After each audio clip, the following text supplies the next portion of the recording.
Hi everyone, my name is Samana, and I created this video as a project for my Intro to Psychology class at UC Riverside. According to Penn State University, some studies suggest that cognitive development, such as intelligence, personality, and sexuality, can be affected by the order of an individual's birth within their family. Here's something to think about. Have you ever noticed how your oldest sibling acts super responsible while the youngest always seems to get away with everything? That might not be a coincidence. It could be connected to something called birth order. Today, I'm going to talk about how your position in your family, whether you're the oldest, middle, youngest, or even an only child, might influence your personality and behavior in everyday life. Birth order can shape the way we see ourselves and how we act, especially in relation to our siblings. Birth order theory was first introduced by Alfred Adler, a psychologist who believed that the order in which we're born affects how we develop. He noticed that siblings often take on different roles in the family and may develop different traits based on how much attention they get and what's expected of them. Let's break it down even further. Firstborns are usually seen as responsible, organized, and natural leaders. Since they get all of their parents' attention at first, they often feel pressure to be the role model and may take on leadership roles within the family. This can lead to them becoming reliable, achievement-oriented, and even a bit perfectionistic. They're often expected to set a good example for younger siblings and may mature quickly. In some examples, they even help raise their younger siblings, especially in larger families. A great example of this is Elsa from Frozen. She hides her emotions, takes on enormous responsibility for her kingdom and sister, and constantly feels the pressure to stay in control. In real life, Beyoncé is a firstborn who has often taken leadership roles, from leading Destiny's Child to running a global brand.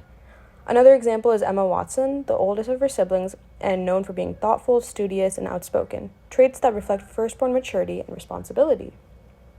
Now, let's talk about middle children. The classic theory is that middle children can feel overlooked. Well, they're not the most trailblazing as the firstborn, but they're also not the baby of the family either. Because of this, many middle children develop a strong sense of independence, fairness, and a need to stand out in their own way. Middle children are often seen as the peacemakers. They learn to mediate, compromise, and be flexible in order to keep the peace between siblings.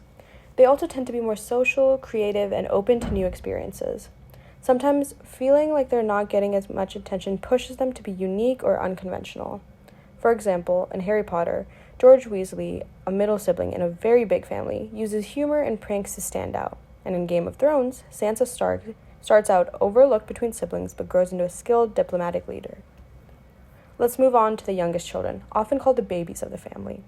Youngest kids tend to be fun-loving, outgoing, rebellious, and even attention-seeking.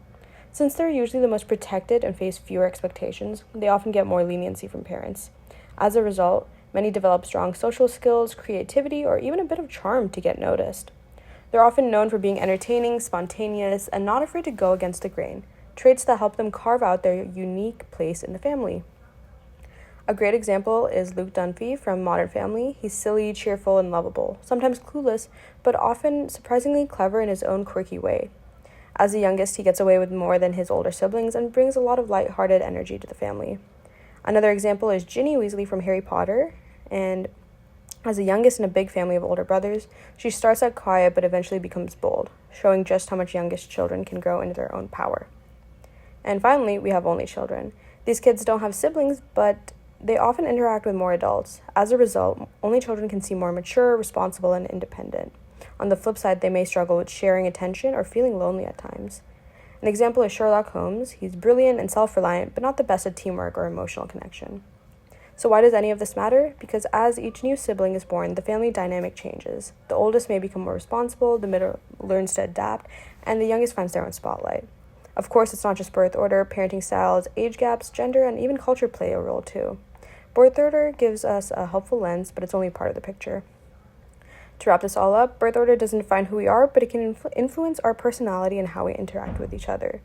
Thanks so much for watching. I hope this gives you something fun and useful to think about the next time you spend time with your family.